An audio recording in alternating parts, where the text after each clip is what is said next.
নমস্কার। যুক্তি তর্ক সঙ্গে অর্কই আপনাদের স্বাগত। আপনাদের সঙ্গে আমি অর্কপ্রভ সরকার। সবাইকে স্বনির্বন্ধ অনুরোধ, চ্যানেল সাবস্ক্রাইব করুন, থ্যাঙ্কস বাটনে ক্লিক করে আমার এই ছোট্ট উদ্যোগকে আর্থিক সহায়তা করুন। আমি শিরোনাম দিয়েছি, দুপক্ষই তাল ঠুকছে, শেষ হাসি কে হাসবে। দেখুন, ইউটিউবে বলুন, সংবাদ মাধ্যমে বলুন, আমি ওদেরকে আর মেন স্ট্রিম সংবাদ মাধ্যম বলি না। মেন স্ট্রিম সংবাদ মাধ্যম এখন ডিজিটালি হয়ে গেছে। মেন স্ট্রিম সংবাদ মাধ্যমে পরিষ্কার একদিকে দিদি মিডিয়া আর একদিকে মোদি মিডিয়া, এবং ইউটিউবের মধ্যেও একদম ক্লিয়ার সেগ্রিগেশন আছে।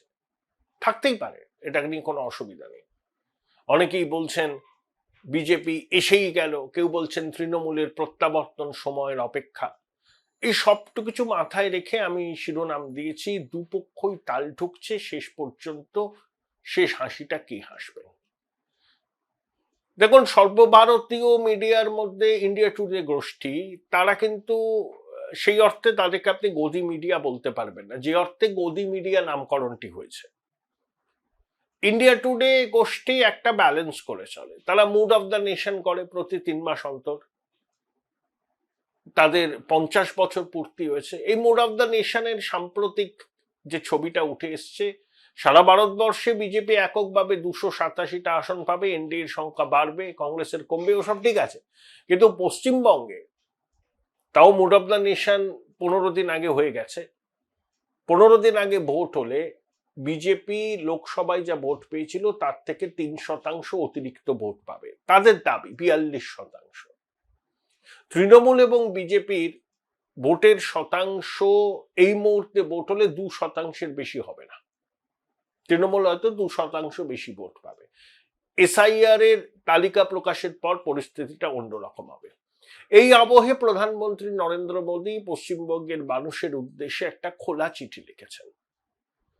তাতে অবশ্যই মমতা বন্দ্যোপাধ্যায়ের নাম তিনি করেননি। নির্মম সরকার বলেছেন, এবং যেভাবে জনবিন্যাসের পরিবর্তন হচ্ছে, কর্মসংস্থানের সুযোগ নষ্ট হচ্ছে, আইন শৃঙ্খলা পরিস্থিতি ভেঙে পড়েছে, এই বিষয়গুলোর উল্লেখ করে পশ্চিমবঙ্গের মানুষের কাছে তিনি একটা সুযোগ চেয়েছেন, যাতে বিজেপি ক্ষমতায় আসলে পশ্চিমবঙ্গকে এই সার্বিক অবক্ষয়ের থেকে মুক্তি দেওয়া যেতে পারে। দেখুন, পশ্চিমবঙ্গের উন্নতি না হলে ওই পূবে তাকাও নীতিও কিন্তু খুব ভালোভাবে সফল হবে না, এবং এটা অনস্বীকার্য। সেই 77 সাল থেকে এই 2026 পশ্চিমবঙ্গে এমন কোন সরকার আসেনি যারা কেন্দ্রের সঙ্গে একটা সহাবস্থানে এসছে। শিল্প, বিনিয়োগ, পরিকাঠামো ইত্যাদির প্রশ্নে তারা সহযোগিতা করেছে। আর এই সরকারের কথা তো ছেড়েই দিলাম, সামান্য চিংড়িঘাটার মেট্রো রেলের প্রকল্পের জট কাটাতে পারছে না তারা। তাহলে প্রকল্পটা হলে এয়ারপোর্ট নিউ গড়িয়া মেট্রোটা চালু হয়ে যেত। আসলে দিদিমণি লোকসভা এই বিধানসভা নির্বাচনের আগে এরকম একটা প্রকল্পের কাজ থমকে আছে, যেটা কিছুটা অংশে আবার চালু হোক, কাজটা হয়ে যাক, সেটা চাইছেন না। কারণ তিনি তো আর ক্রেডিট নিতে পারবেন না। দিদিমণি যেখানে ক্রেডিট নিতে পারেন না, সেখানে কিন্তু তিনি অসহযোগিতায় করেন। এবং এভাবে পায়ে পা লাগিয়ে ঝগড়া করা অতীতে কিন্তু আমরা দেখিনি। বাম জমানায় কেন্দ্রীয় বিরোধী অবস্থান তীব্র ছিল, মতাদর্শগত ছিল, কেন্দ্রীয় বঞ্চনা ছিল, ইত্যাদি ছিল, কিন্তু সহযোগিতাও ছিল। এখানে কিন্তু সহযোগিতা বলে কিছু নেই, শুধু হচ্ছে পায়ে পা দিয়ে ঝগড়া করা। এই আবহেই এবার নির্বাচন, দুপক্ষই তাল ঠুকছে, এবং প্রধানমন্ত্রী ওই খোলা চিঠিতে পশ্চিমবঙ্গের মানুষের কাছে আহ্বান জানিয়েছেন যে পরিবর্তন করার জন্য। বিজেপির রথযাত্রা বেরোচ্ছে, 5000 কিলোমিটার পথ পরিক্রমা করবে। স্বরাষ্ট্রমন্ত্রী অমিত শাহ, প্রতিরক্ষা মন্ত্রী রাজনাথ সিং, বিজেপির সভাপতি নীতিন নবীন, শিবরাজ সিং চৌহান, তারপর আপনার জেপি নাড্ডা থাকবেন, আরো অনেক মন্ত্রী থাকবেন, আমাদের শ্রমিক বাবু, সুকান্ত বাবু, শুভেন্দু বাবু, রাহুল সিনহা, দিলীপ ঘোষরাও থাকবেন। তারপর 15ই মার্চ ঠিক আছে, ব্রিগেডে মেগা সমাবেশ হবে। তাহলে বিজেপি তাল ঠুকছে, তারা একটা সংকল্পপত্র তৈরি করছে। এবং সংকল্পপত্র নিয়ে বিভিন্ন ক্ষেত্রের মানুষের সঙ্গে মত বিনিময় করা হচ্ছে। এবং আমি বলবো যে আপনারা যে সংকল্পপত্রটা তৈরি করবেন সেটা যেন বাস্তবসম্মত হয়। প্রতিশ্রুতির ফুল ঝুড়ি দেবেন না। রাজ্যের মাথায় 8 লক্ষ কোটি টাকার উপর দেনা, আর যে শিশু ভূমিষ্ঠ হলো আজ রাতে তার মাথায় 81,000 টাকার ঋণ, এগুলো মাথায় রেখেই বাস্তবসম্মত সংকল্পপত্র তৈরি করবেন এই আশা করি। দিদিমণি 2011 সালে ক্ষমতায় আসার জন্য যা মুখে আসে তাই প্রতিশ্রুতি দিয়েছিলেন, অর্ধেক পূরণ করতে পারেনি। দিদিমণির দাবি তো 100% কাজ করে দিয়েছেন, ওগুলো ছাড়ুন। কিন্তু বিজেপি যদি সিরিয়াস হয় পশ্চিমবঙ্গের ব্যাপারে, সংকল্পপত্রেও তার কিন্তু একটা ছাপ থাকা দরকার। প্রার্থী তালিকা চূড়ান্ত করার কাজ দুশিবিরেই হচ্ছে। এবার যেটা হয়েছে, সংঘ বিজেপির সমন্বয় কিন্তু খুব জোরদার।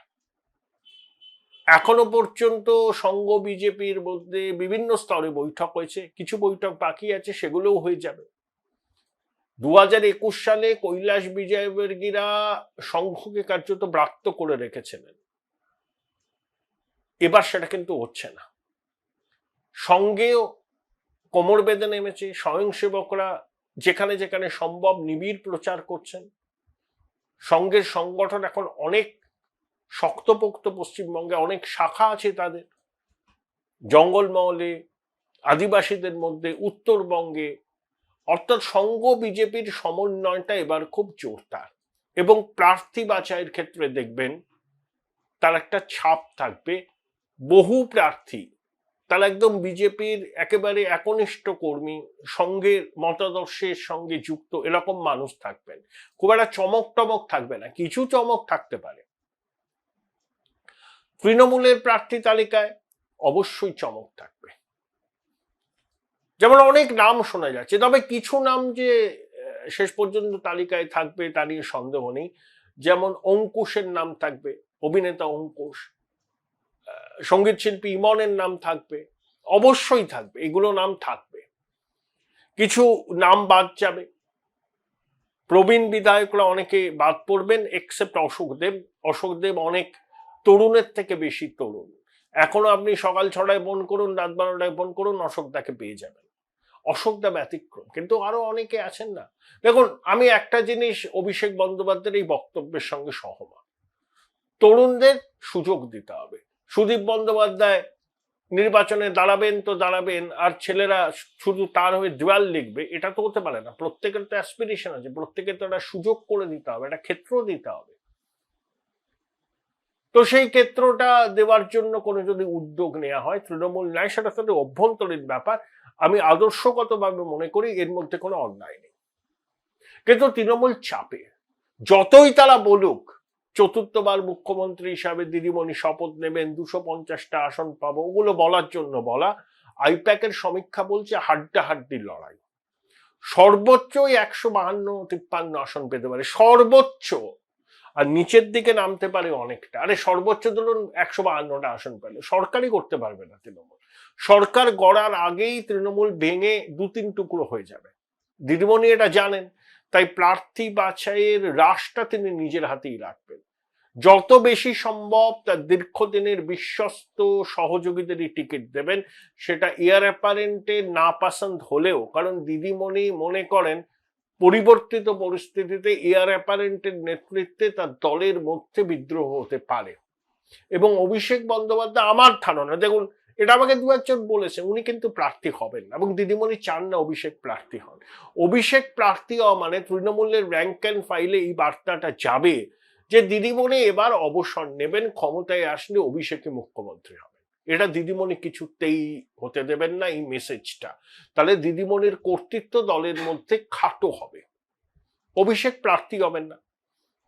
তার প্রচারের কৌশল, তহবিল, এগুলো তার হাতে থাকবে, এবং তার অনেকেই প্রার্থী হবেন তার ঘনিষ্ঠ। কিন্তু দিদিমণির পুরনো কমরেডদের সংখ্যাই বেশি থাকবে তৃণমূলের প্রার্থী তালিকায়। দেখুন, তৃণমূলের তার নতুন করে বলার কিছু নেই, তারা কিছু বলতে পারবে না যে আমরা এই করব, আমরা সেই করব। কেন্দ্রীয় বঞ্চনার ফাটা রেকর্ড, বাঙালি অস্মিতা, এগুলো খাচ্ছে না। আমি জানি না তৃণমূলের নেতারা বুঝতে পারছেন কিনা, এগুলো খাচ্ছে না। পায়ে পা লাগিয়ে আপনি কেন্দ্রের সঙ্গে ঝগড়া করবেন আর কেন্দ্র আপনার জন্য উপরহস্ত হবে, এটা তো হতে পারে না। আর এই সরকার 15 বছরে একটা দুর্নীতিকে একটা প্রাতিষ্ঠানিকীকরণ করেছে, এটা সবাই জানে, তৃণমূলের একদম কোর সাপোর্ট বেসও জানে। আর দেখুন, বিজেপির যারা কোর সাপোর্টার তারা বিজেপিকে ভোট দেবে, তৃণমূলের যারা কোর সাপোর্টার তারা তৃণমূলকে ভোট দেবে, বামপন্থীদের সাইজেবল সেকশন বিজেপিতে যাবে। কিন্তু নির্বাচনে জয় পরাজয় নির্ধারণ হয় সাইলেন্ট মেজরিটি। তারা কিন্তু মুখে কুলু পেটেছেন, এই মুখে কুলু পাটাটা শাসকের পক্ষে কিন্তু ভালো নয়। তারাই কিন্তু ডিসাইডিং ফ্যাক্টর, তাদের মন জয় করার জন্যই দুপক্ষ তৎপর। সেই জন্যই বিজেপির সংকল্পপত্র, প্রধানমন্ত্রীর খোলা চিঠি, দিদিমণির কেন্দ্রের বঞ্চনা, বাঙালি অস্মিতা, সবটাই কিন্তু ওই সাইলেন্ট মেজরিটির ভোটের সিংহভাগটাকে নিজের দিকে টানতে। এই সাইলেন্ট মেজরিটি 2011 সালে পরিবর্তন ঘটিয়েছিল। আমি একটা উদাহরণ আগেও আপনাদের দিয়েছি, আবার দিই। অশোক ভট্টাচার্য শিলিগুড়ির যে কেন্দ্রে ভোট দেন, তিনি দাপুটে মন্ত্রী, তিনি 2011 ভোটের দিন ভোটের লাইনে দাঁড়িয়েছেন। তাকে অনেক জায়গায় যেতে হবে, তিনি একটু এগিয়ে গেছেন। পিছন থেকে অনেকে বলছেন না না এভাবে আপনি যাবেন না, আমরাও তো দাঁড়িয়ে আছি। তারপরে অশোকদা বললেন, আমাকে বলেছেন, সেদিনকেই বুঝতে পারলাম যে এবার গণেশ উল্টোবে। কারণ যে মানুষগুলো আগে আমাকে বলতেন আরে অশোকদা আপনি আগে দিয়ে আসুন না, আপনাকে তো অনেক জায়গায় ঘুরতে হবে, তারা বলছেন যে লাইনে দাঁড়িয়ে যান, আমরাও তো লাইনে আছি, আপনি ব্যতিক্রম হবেন কেন। এই সিগন্যাল গুলো ভেরি ইম্পর্টেন্ট। আর বাংলার সাইলেন্ট মেজরিটির সিংহভাগ কিন্তু হৃদয়ে পরিবর্তনের আকাঙ্ক্ষাটা ধারণ করছে। তারা না ওই কেন্দ্র বিরোধী অবস্থান, বঞ্চন এগুলো শুনতে চায় না। তারা চায় সহাবস্থান। উড়িষ্যা এগিয়ে যাচ্ছে, আসাম এগিয়ে যাচ্ছে, আমরা কেন পিছিয়ে থাকবো? শিল্প কলকারখানা নেই এবং তৃণমূলের প্রত্যাবর্তন ঘটলে যতটুকু আসার সম্ভাবনা তাও থাকবে না। কলকাতা বৃদ্ধাবাসে পরিণত হয়েছে, আরো বৃদ্ধাবাসে হবে। যার সামান্য সুযোগ আছে, যে পরিবারের ছেলে মেয়েদের বাইরে পাঠাবে, তারা সেটেল হয়ে যাবে। আর পরিযায়ী শ্রমিকের সংখ্যা বাড়বে। আর এখানে বলতেও খারাপ লাগে, এত শিক্ষিত ছেলে সিকিউরিটি গার্ডের চাকরি করছে, ডেলিভারি বয়ের চাকরি করছে, কি পরিশ্রম করে তারা বলুন তো। খারাপ লাগে দেখলে মাঝে মধ্যে। চাকরির নিরাপত্তা নেই, বেতন ঠিকঠাক নেই। যে রাজ্যে শিল্প কলকারখানা নেই, সে রাজ্যে তরুণ সমাজের নিয়তি এটাই মানতে হবে। তাই পরিবর্তনের আকাঙ্ক্ষা যারা হৃদয়ে ধারণ করেছেন অ্যাট দিস ক্রিটিক্যাল জাংশন, তাদেরকে সঠিকভাবে ভোটটা দিতে হবে, যাতে পশ্চিমবঙ্গে একটা নতুন সূর্যোদয় হয়। আর আফটার অল দেখুন, এটা তো বাস্তব, এর মধ্যে তো আমি কারোর দিকে ঝোল টেনে বলছি তা নয়। আপনারা কংগ্রেসকে দেখেছেন, আপনারা তৃণমূলকে দেখেছেন, দীর্ঘ বাম শাসন দেখেছেন, যুক্তফ্রন্টের জগা খিচুড়ি দেখেছেন, সব দেখেছেন। পশ্চিমবঙ্গে বিজেপি কিন্তু রাজনৈতিকভাবে আনটাচড অ্যান্ড আনকিসড ভার্জিন পলিটিক্যালি। এটা যারা ভোটের লাইনে দাঁড়াবেন তারা নিশ্চয়ই এটাকে মাথায় রাখবেন। Change is the only constant. এই আপ্তবাক্যটাও নিশ্চয়ই বঙ্গবাসীর স্মরণে থাকবে ভোটের লাইনে দাঁড়িয়ে যখন তারা তাদের গণতান্ত্রিক অধিকার প্রয়োগ করতে যাবে। Join Indian Institute of Hotel Management now. Right choice, right decision.